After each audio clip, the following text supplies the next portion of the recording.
On September 22nd, 1972, 13-year-old Gail Joyner returned home from school in Thonotosasa, Florida, ate a sandwich, and then headed out to walk her pet raccoon, Bandit, on a leash.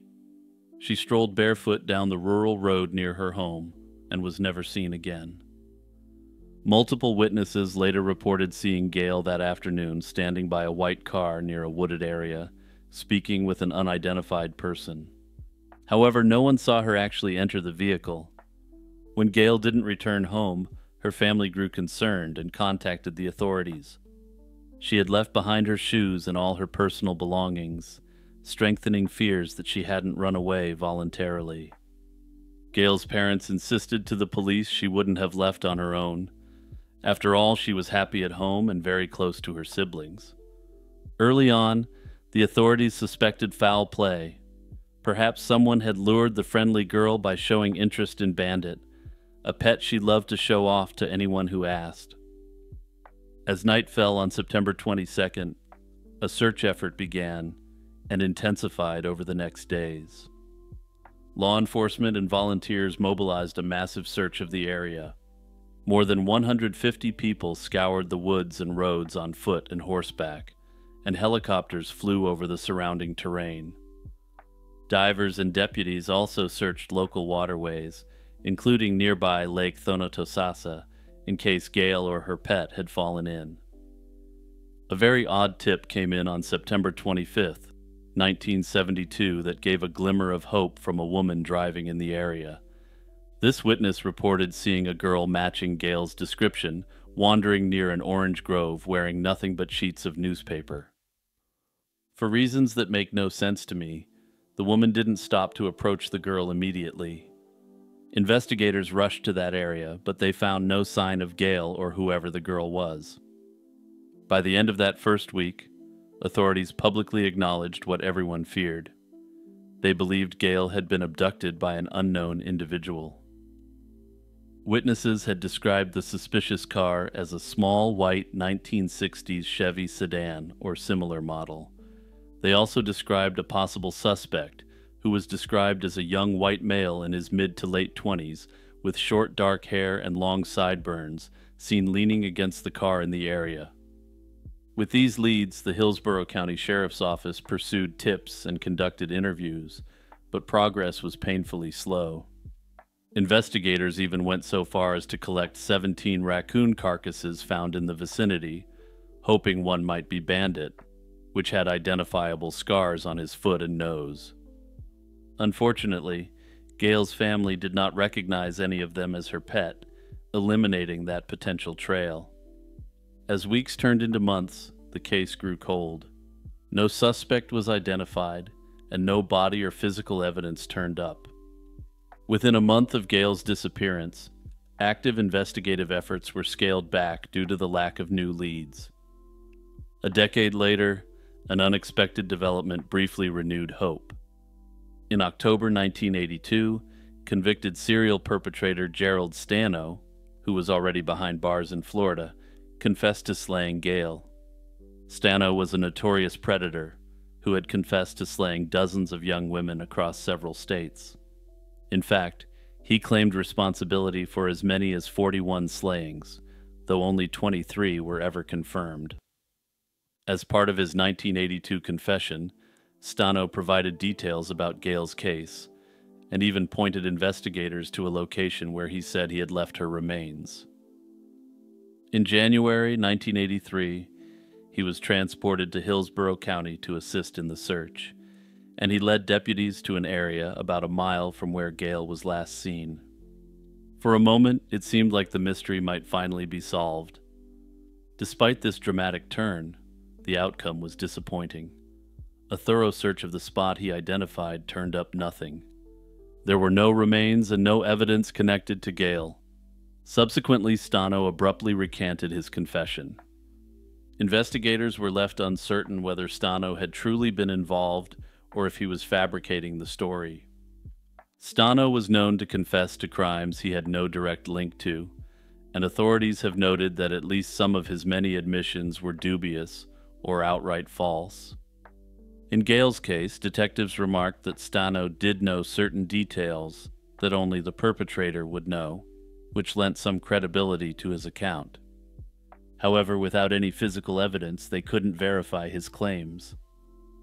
Stano was never charged in connection with Gale Joyner's disappearance, and he was eliminated in 1998 for his other disturbing acts. Some have theorized that he may have interacted with the real individual responsible for Gale's disappearance while in prison, which is why he had some but not all of the details. Further observers have noted that Gale would have been an extremely significant outlier in terms of the age of his victims. Most of Stano's victims were in their late teens or early adulthood, and none of his confirmed victims were near Gale's age. In the absence of a definitive resolution, several theories have shaped public understanding of what happened to Gale Joyner. The prevailing belief, supported by investigators and the family, is that Gale was the victim of an abductor who likely exploited her trust. The detail of Bandit, the pet raccoon, is often highlighted in discussions of the case. It's believed that the abductor may have approached Gale under friendly pretenses, perhaps asking about or playing with the raccoon, which would have lowered the young girl's guard. This theory aligns with the family's statements that Gale was a trusting girl who loved to share her unusual pet with others. It also fits the evidence of her being seen conversing by the road with someone just before she vanished. Personally, this is a case I want to see solved in a big way, and I hope that I can bring more attention to Gale Joyner's case. Given the age of the potential suspect, the monster who did this is potentially still alive and well, and may be living free. Apprehending the person responsible would also allow Gale's family to finally have closure after more than 50 years. Jeff Haig was a 16-year-old scout from Morristown, Tennessee. In February 1970, he joined a small group hiking in the Great Smoky Mountains National Park near the North Carolina-Tennessee border. The outing, led by Scoutmaster Eugene Smith, included Jeff and two fellow scouts, Lee Smith and Steve Wolf.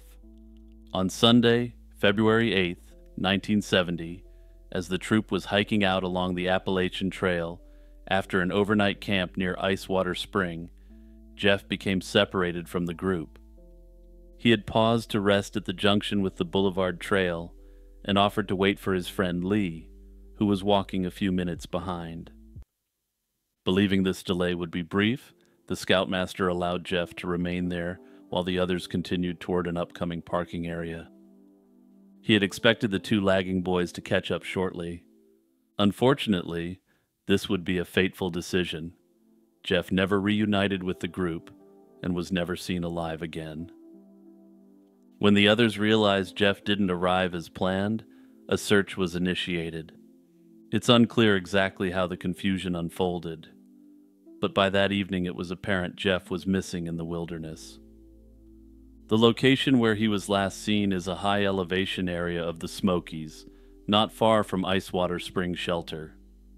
Winter conditions at that altitude were harsh at the time. Reports note that temperatures were sub-freezing with a foot or more of snow on the ground. Park rangers and volunteers mobilized quickly to find the lost scout. On February 8th and 9th, 1970, once Jeff was reported missing, rangers began scouring the trails near his last known point. By Monday, February 9th, the search intensified despite severe winter weather. Teams of National Park Service personnel and local rescuers scoured the Appalachian Trail and connecting paths. 5 rescue squads, guided by 15 park rangers, covered over 30 miles of trails on foot that Monday, February 9th.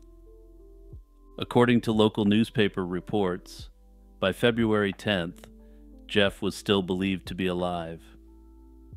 Through the week, dozens of personnel continued the hunt. Searchers battled steep forested terrain and often poor visibility.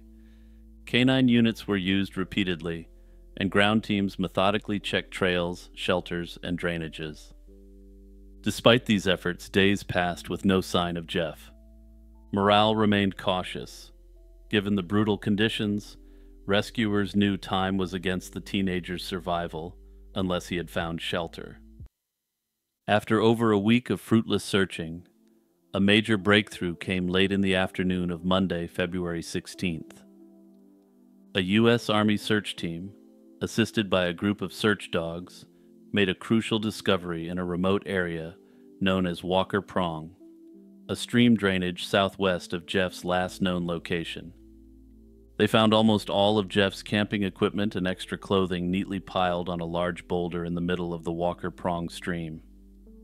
The items included his knapsack, sleeping bag, cooking gear, a sweater, a glove, 2 pairs of socks, pants, a toothbrush, a can opener, and an unopened can of ravioli. Because of fading daylight and the forbidding terrain, searchers couldn't immediately follow where any tracks might lead from the boulder that afternoon. Nonetheless, this was the first solid clue in 9 days, and it shifted the focus of the search to the rugged Walker Prong Basin. 2 days later, on Wednesday, February 18th, search teams finally found Jeff Haig, tragically deceased. Using the clue of the gear, searchers combed the Walker Prong drainage and ultimately discovered Jeff's body at the base of a 20-foot cliff in that area. He was found less than 2 miles from the trail junction where he'd vanished, in a remote valley off the trail. Notably, his body was located not far from where his belongings had been dropped, confirming that Jeff had traveled down along the stream bed. When Jeff's remains were recovered, they revealed perplexing details about his final moments. He had succumbed to the elements, described by one report as a frozen body, indicating death by hypothermia and exposure.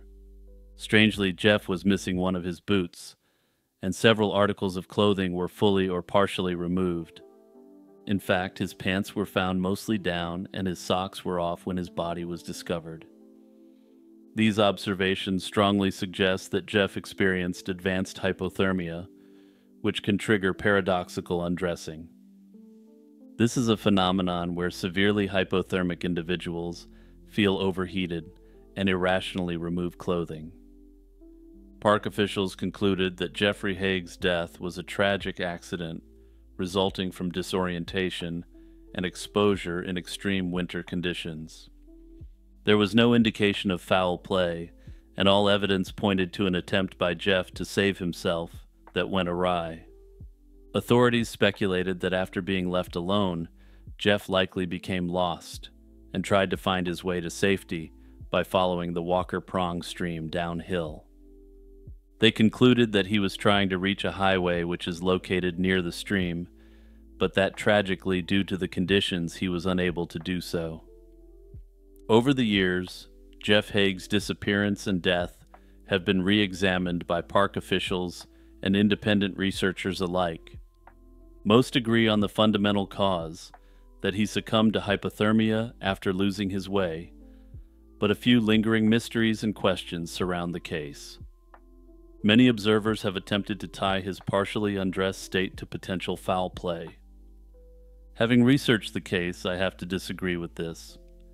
The state in which Jeff's body was found is best explained by the effects of severe hypothermia. As the body's core temperature drops, victims often become disoriented and may shed clothing in a desperate attempt to cool an illusory overheating. The fact that Jeff removed boots, socks, and pants despite freezing temperatures aligns with this well-documented phenomenon. This explanation accounts for the odd condition of his attire and suggests his final actions were driven by delirium and physiological responses, not a clear mind. Authorities at the time leaned toward this explanation, considering the evidence of discarded clothing and the frigid environment. However, an admittedly more unusual factor in this case is why he headed downhill to the stream at all. The search leaders believed he likely panicked after realizing he was alone and left the trail, possibly believing that following the creek would lead him out of the woods. Later observers have questioned why an experienced scout would do such a thing, as it goes against the most basic rules of outdoor safety.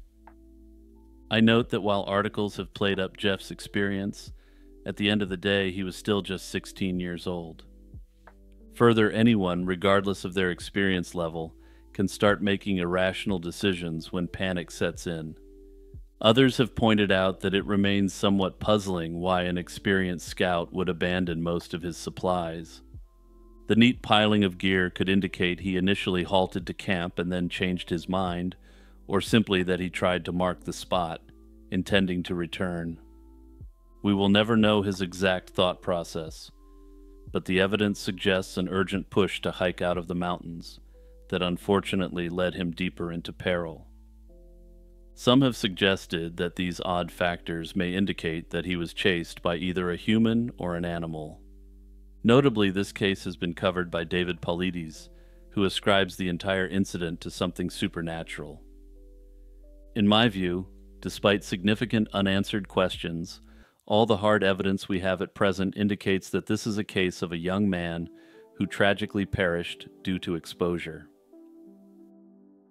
Hey everyone, it's Jimmy here with a reminder to subscribe, hit the notification bell, and most importantly, share this video with your friends and family. On a late May day in 2023, a young English tutor in Busan, South Korea, welcomed what she thought was a new student into her home. The visitor, a petite woman dressed in a high school uniform, appeared to be a shy teenage girl. In reality, she was 23-year-old yoo-jung in disguise, and the ordinary tutoring session quickly turned into a nightmare.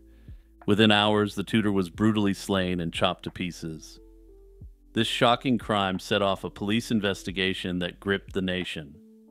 Detectives raced to uncover how an unemployed true crime fan with no prior criminal record had executed such a horrific plan. Jung's crime was as calculated as it was gruesome. Investigators would later learn that she spent months preparing for this moment. Posing online as the mother of a 9th grade girl, Jung contacted over 50 different tutors through a tutoring app until she found one who lived alone and agreed to meet. On May 26, 2023, Jung arrived at the 26-year-old tutor's apartment in Busan's Gumjeong district, wearing a school uniform she purchased online. Being short and youthful-looking, she was able to pass as a high school student, and the unsuspecting tutor let her inside. Once indoors, Jung launched a frenzied attack. She stabbed the tutor repeatedly, over 100 times according to prosecutors. The brutality didn't end there. Jung left briefly to buy large trash bags and bleach, then returned to methodically dismember the body in the victim's own home. She also collected the victim's phone, ID card, and wallet, aiming to leave behind no traces of the victim's identity. Jung later told police she wanted to commit, quote, the perfect crime, making it seem as if her victim had vanished without a trace. After packing many of the body parts into a large suitcase, Jung changed out of the bloody school uniform into the victim's clothes and called a taxi. Her plan was to dump the remains in a remote area by the Nakdong River under cover of darkness. However, as she loaded the heavy suitcase into the cab late that night, the taxi driver noticed a red substance seeping from the luggage. He also noted Jung's demeanor, which he described as being weird and unusual. Sensing something was very wrong, and that the substance was likely blood, the driver alerted the police after dropping her off. This quick-thinking tip would prove crucial. Police rushed to the wooded area by the river and discovered the abandoned suitcase filled with the tutor's remains. By the next day, May 27th, authorities had identified and arrested Jung before she could cover her tracks. A search of her residence revealed additional body parts that she had left behind, along with blood-stained clothing. Investigators also recovered the victim's belongings in Jung's possession, tying her irrefutably to the crime. Confronted with mounting evidence, including CCTV footage of Jung carrying the suitcase and the victim's ID card found on her, Jung's initial composure began to crack. She changed her story multiple times during interrogation, first claiming she had merely found the victim already dead, then alleging she committed the act in self-defense during an argument. These lies quickly fell apart. At the urging of her family and faced with incontrovertible evidence, Jung eventually confessed fully to the horrific act. The case moved swiftly through the justice system. Jung was indicted, and in July 2023, her trial began at the Busan District Court. And yes, I had to double-check that timeline with multiple sources because it just didn't seem right to me. But yes, her trial started on July 14th, 2023 for the May 27th, 2023 slaying. The courtroom heard chilling details of her premeditation. Detectives revealed that Jung had searched online for ways to slay a person and then dispose of a body in the months leading up to the attack. Library records showed she had obsessively borrowed books about real-life perpetrators, which the prosecution argued was inspiration for her. It also came to light that just a day before the act, Jung had attempted to lure another potential victim. She invited a young woman for a walk by the river, but abandoned that plan when too many people were around. She had even tried to trick a teenage boy into meeting her earlier, but the boy became suspicious and declined the meetup. These facts painted a picture of a determined individual hunting for a victim, bolstering the prosecution's argument that the crime was coldly premeditated rather than impulsive. In November 2023, yoo-jung was convicted of the slaying of the tutor, along with other related charges, and received a life sentence. The judge noted that Jung committed the act despite not knowing the victim beforehand for her own disturbed reasons, and called her lack of empathy alarming. Jung's attempts to claim psychological issues, she had pleaded that hallucinations drove her to the act, were firmly rejected by the court. Psychological evaluations indicated Jung scored high on psychopathic traits, meaning she showed a cold lack of remorse or normal emotion. To put it simply, she was found to be a psychopathic predator, not an untreated person suffering from psychosis. While prosecutors initially sought the death penalty for the shocking nature of the crime, the court opted for life in prison. South Korea technically has a death penalty on the books, but has not carried out an execution since 1997, reserving it for only the most exceptional cases. Jung's life term was upheld on appeal in 2024. Even after Jung's conviction, one haunting question lingered. Why would someone go to such lengths to slay an innocent stranger, quote, out of curiosity? While the media has reported that she did it out of her love of true crime, a deeper dive into her case reveals there's significantly more at play here. The complexity of yoo-jung's motives has been the subject of intense scrutiny by police, psychologists, and the public. No single explanation seems to fully explain the situation, but several theories offer insight into what drove her to commit this atrocity. In court, prosecutors argued that Jung's actions stemmed from deep personal resentment. She had struggled for years, failing to get into college and unable to find a job, and reportedly harbored anger toward her family over her situation. Evidence presented at trial showed that days before the act, Jung even made threats to her own father during a phone call. This suggests a buildup of rage and frustration in her personal life that may have sought a violent outlet. Taking out someone successful, in this view, was a twisted way for Jung to vent her accumulated anger and sense of powerlessness. Some experts believe the choice of victim wasn't random like she claimed it was. The victim was a 26-year-old university student, enrolled at a prestigious school, and a freelance tutor living an independent life. Though the identity of the victim isn't publicly known, it's been speculated that she may have been from a prosperous family as well. Jung, by contrast, had been isolated and unsuccessful in her academic and social endeavors. A forensic psychologist observed that Jung kept the victim's ID card instead of discarding it, perhaps as a sick trophy. This forensic psychologist believed that Jung may even have kept the card as a way to fantasize about taking over the victim's identity. Further, it's been speculated that had she been given more time with the card, she may have used it to attempt to pass herself off as the victim in certain settings. While this is speculative, circumstantial evidence does indicate a fascination with adopting other identities. After all, she had pretended to be both the mother of a high school girl and a high school girl in the commission of her crime. Criminologists have pointed out that Jung's background and personality made for a dangerous combination. She had lived as a loner for 5 years, unemployed and withdrawn from society. This isolation may have fed her obsession and blunted her grasp on reality. A criminal profiler noted that she possibly could not differentiate the real world from the crime-filled virtual world she immersed herself in.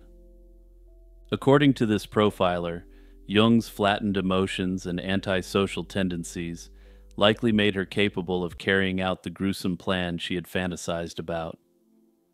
All that said, Jung's own explanation for the crime was disturbingly straightforward. She told police that she did it all, quote, out of curiosity, saying her urge to know what it felt like was sparked by reading crime novels and watching TV programs. Now, before we get further into the evidence here, we already know that she attempted to fabricate evidence to save her own skin. For instance, she had claimed that she was suffering from hallucinations when all expert evidence says that she wasn't.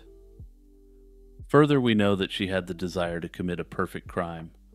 I suspect that anyone who has this sort of desire and commits to this sort of planning has multiple backup plans to escape punishment should she be caught. I think the important thing to remember is that these factors are not mutually exclusive. It's possible that all of them converged to drive yoo-jung to commit this horrific act.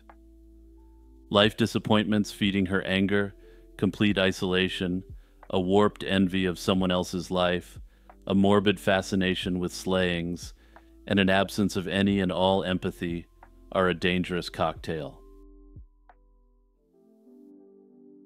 In August 1942, a routine U.S. Navy patrol over the Pacific Ocean turned into a baffling mystery that remains unsolved to this day. During World War II, the U.S. Navy made use of blimps to patrol the coasts and guard against enemy submarines. In the early months of the war, Japanese submarines had prowled the West Coast, sinking several ships and even shelling targets in California and Oregon. In response, the Navy bolstered its coastal defenses by deploying blimps for surveillance. The L-8 was one of a series of small L-class non-rigid airships originally built by Goodyear for advertising, which the Navy acquired to help patrol American shores. Though modest in size and crew, usually just 2 men, these blimps proved useful for spotting signs of enemy submarines and could even attack with small depth bombs. The L-8 blimp itself had an interesting history leading up to the incident. It took part in a notable mission in April 1942, delivering vital parts to the aircraft carrier USS Hornet in the Pacific, as that ship headed out to launch the Doolittle raid. By the summer of 1942, Blimp L-8 was based at Treasure Island near San Francisco and assigned routine anti-submarine patrols along the California coast.